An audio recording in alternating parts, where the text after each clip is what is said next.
April 2nd, 2025 will forever be remembered as the day American industry was reborn, the day America's destiny was reclaimed, and the day that we began to make America wealthy again.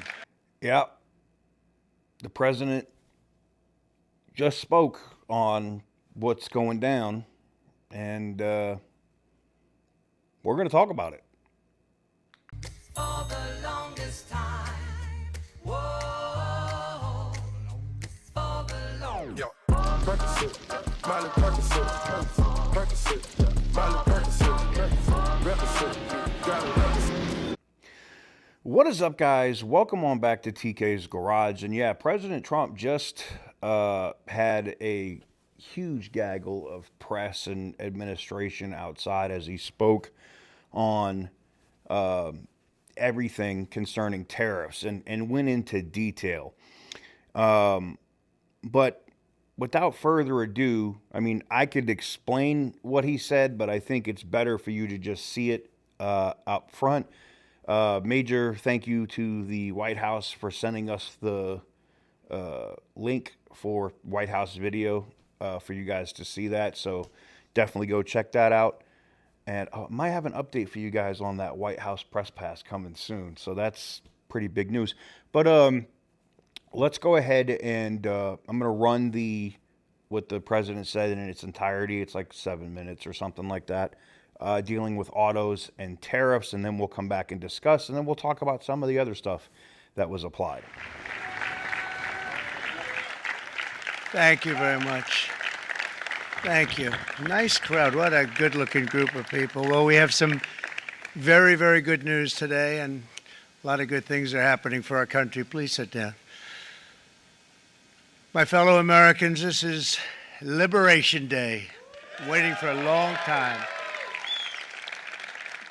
April 2nd, 2025 will forever be remembered as the day American industry was reborn, the day America's destiny was reclaimed, and the day that we began to make America wealthy again. We're going to make it wealthy, good and wealthy. For decades, our country has been looted, pillaged, raped, and plundered by nations near and far, both friend and foe alike. American steel workers, auto workers, farmers, and skilled craftsmen, we have a lot of them here with us today.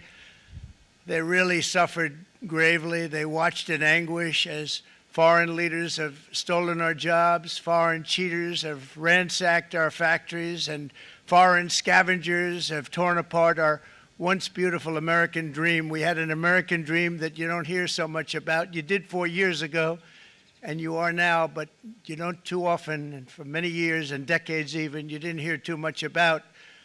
Our country and its taxpayers have been ripped off for more than 50 years, but it is not going to happen anymore. It's not going to happen. In a few moments, I will sign a historic executive order instituting reciprocal tariffs on countries throughout the world. Reciprocal, that means they do it to us and we do it to them. Very simple, can't get any simpler than that. This is one of the most important days, in my opinion, in American history. It's our declaration of economic independence. For years, hardworking American citizens were forced to sit on the sidelines as other nations got rich and powerful, much of it at our expense. But now it's our turn to prosper, and in so doing, use trillions and trillions of dollars to reduce our taxes and pay down our national debt, and it'll all happen very quickly. With today's action, we are finally going to be able to make America great again, greater than ever before.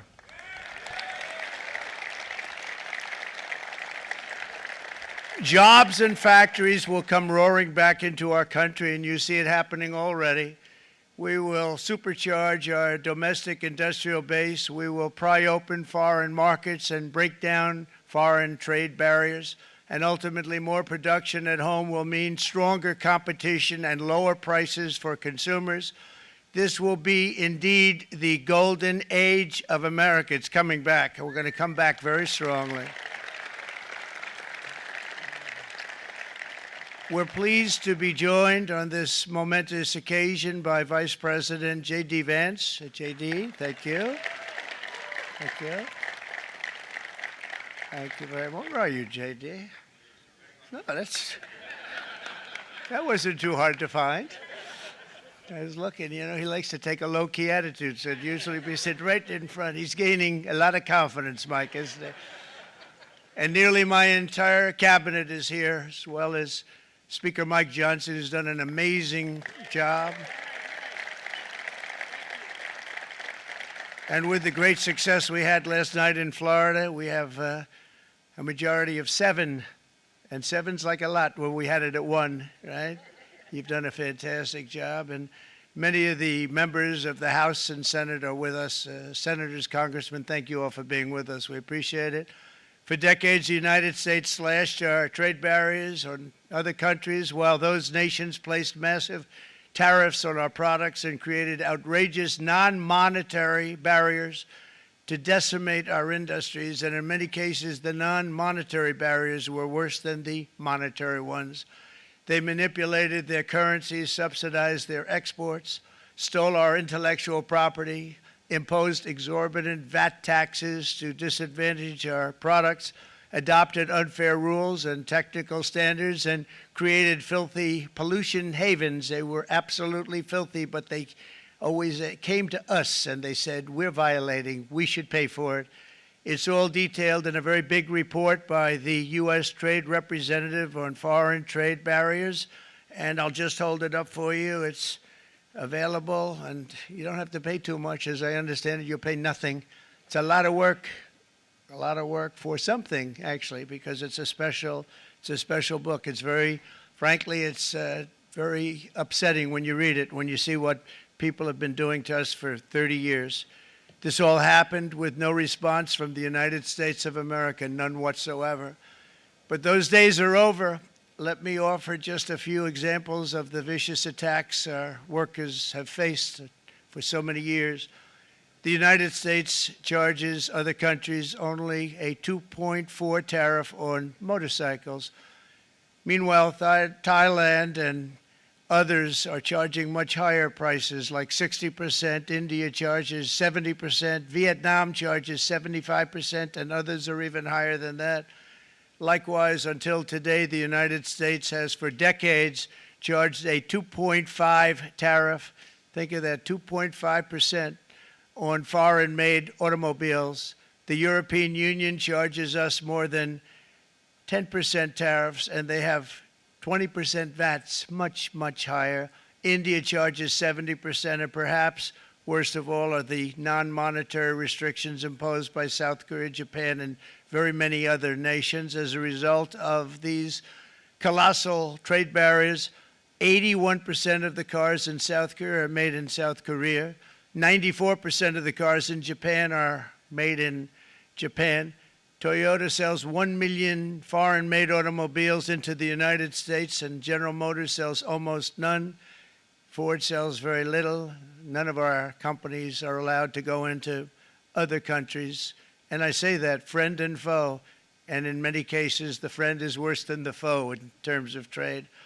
But such horrendous imbalances have devastated our industrial base and put our national security at risk. I don't blame these other countries at all for this calamity. I blame former presidents and past leaders who weren't doing their job. They let it happen, and they let it happen to an extent that nobody can even believe. That's why, effective at midnight, we will impose a 25% tariff on all foreign-made automobiles.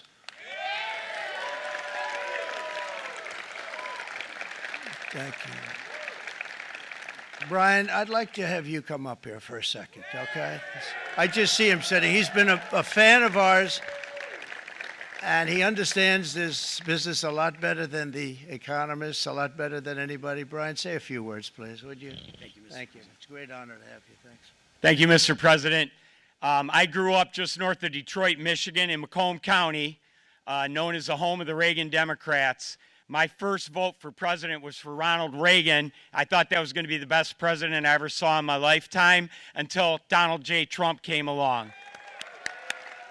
I have watched my entire life, I have watched plant after plant after plant in Detroit and in the Metro Detroit area close. There are now plants sitting idle. There are now plants that are underutilized, and Donald Trump's policies are going to bring product back into those underutilized plants. There's going to be new investment. There's going to be new plants built. And the UAW members, and I brought 20 of them with me, they're sitting right over here.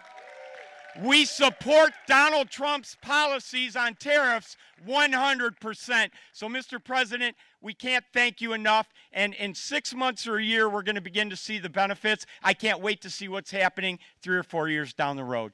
Thank you, Mr. President. So as you can see, he went deep into it. Basically, foreign autos that are coming in are going to immediately get hit. We've already seen some of the news from Volkswagen Group that Porsche and Audi may start building cars here in the United States. Not something that they're going to be able to get done right away, but they could get it done within the next 12 months, and I could realistically see that happening. Same thing with Stellantis. They did ask questions, and people were asking, is there any possibility that some of these people could get waivers, or some of these companies would get waivers on these tariffs? And he said absolutely not.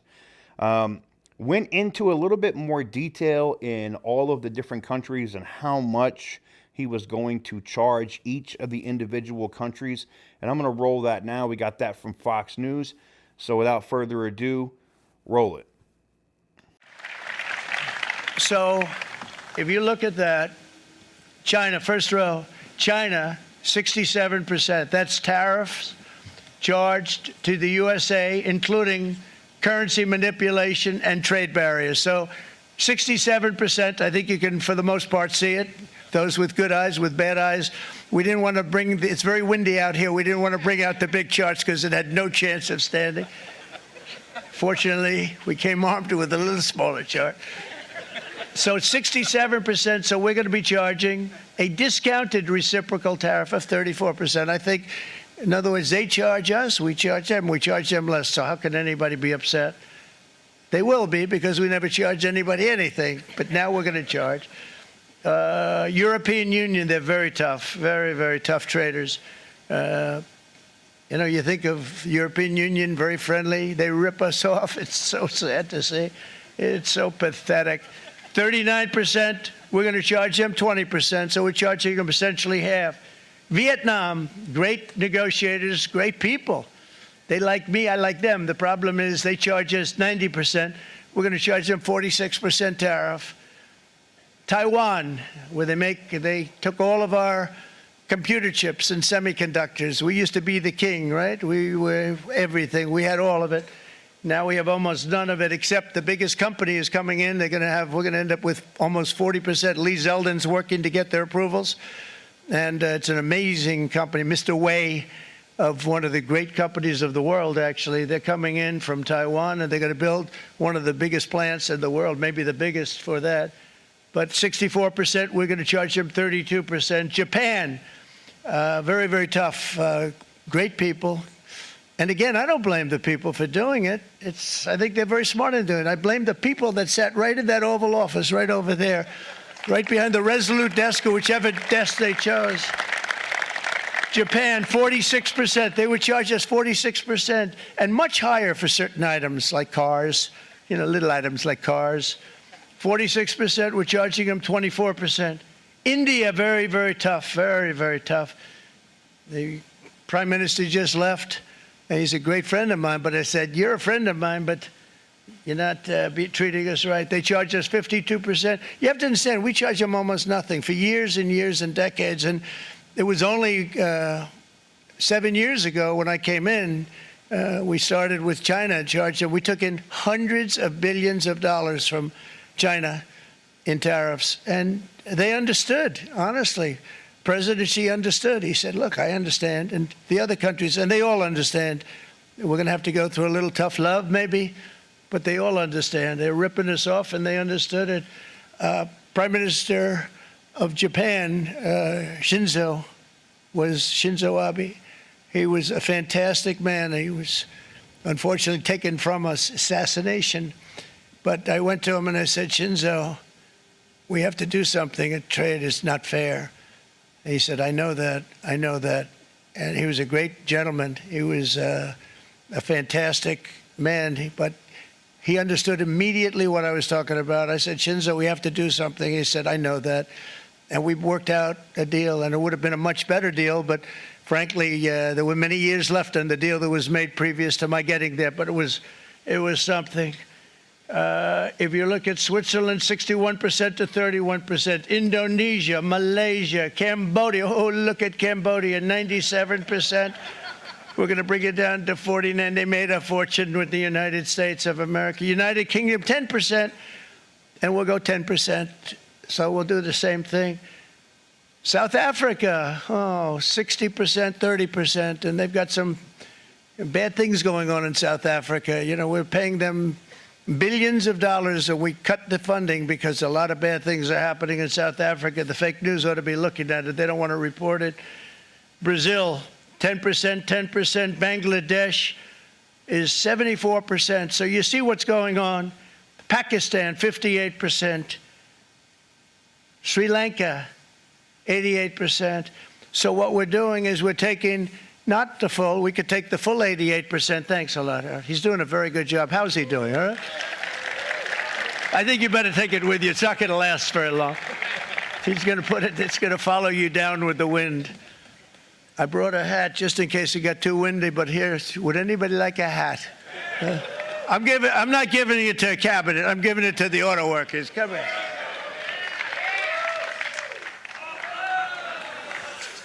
Thank you, fellas. Get it. That's it. That's it. They deserve it more than our cabinet. Our cabinet has plenty of hats. But you see the numbers. The numbers are so disproportionate. They're so unfair.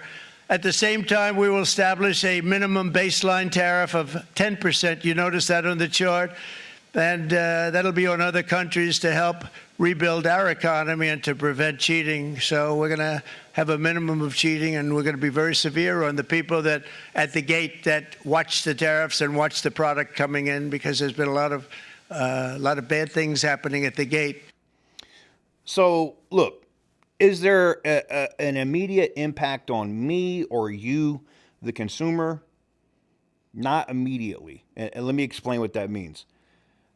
We're not going to see the price increases unless, well, some dealers are scumbags. They may immediately raise the prices and claim tariffs, but you're not going to see increasing in pricing until the existing inventory that is on lots goes. And that includes everything. The Ford Maverick, the F-150.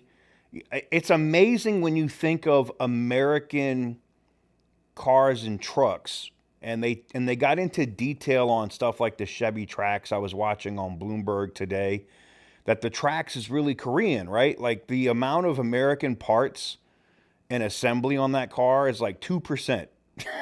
Everything else on that Chevy Trax is built, parts are from out of the country, and it is completely assembled in Korea. Damn. Now you can tell this on your VIN number because you'll see like a K or something like that in front of your VIN number. I think Canada's a 3. I don't know what Mexico is, because I think my Challenger started with a 3. But yeah, it's very, very interesting. But do I think this is going to have an immediate effect on the market? I've been watching the stock market all day. Seems to be up almost 1%. You know, depending on what you're looking at, whether it's Dow Jones, NASDAQ, S&P. And that's just a correction from yesterday because it went down 1%. So we're pretty level. I don't think the market's panicking or going crazy about it. The auto workers seem to like it. As you saw in the video, they were ecstatic. There was a bunch of UAW people there. So look, in the long term, I think this creates more jobs at home. And I know people are going to see this and be like, you guys are being isolationist and blah, blah, blah. Look, the people here in this country have to look out for the people that are here, right? It's not like we're not a rich nation. We are a rich country, and we can look out for people later. But right now, the country is, $30+ trillion in debt. We got to get our own financial affairs in order here first before we're worried about other places. Sorry, not sorry. Let me know what you guys think about this in the comment section down below. What do you think about this for the auto industry? I think it's interesting because I've got some breaking news, but I need to confirm it from BMW. I mean, I don't know if you know this or not, but most of the BMW SUVs are built right here in the United States and South Carolina. It would be very interesting if they start building cars there. I'm not saying that's what they're doing. I got to confirm it, but I got a lot of smoke today, so we'll see. Let me know what you guys think in the comment section down below. I'm ready for American cars and trucks to be American again. Can we make that happen? Oh, well, parts, TK, they're gonna charge tariffs on parts. Yeah, not till May. They got another month to import all the parts they can before that takes effect. And the tariffs take effect tonight at 12:01 a.m., basically April 3rd. So don't get it twisted. Stellantis is still rushing the border with every friggin' Ram, 2,500 and 3,500 they can get across that border. Ford's going to do the same thing with everything they got with F-150s. And if you don't think GM's doing that, you're smoking. Let me know what you guys think in the comment section down below. Give the video a big thumbs up if you like what I do. Hit the subscribe button if you haven't already. And as always, stay petty, my friends.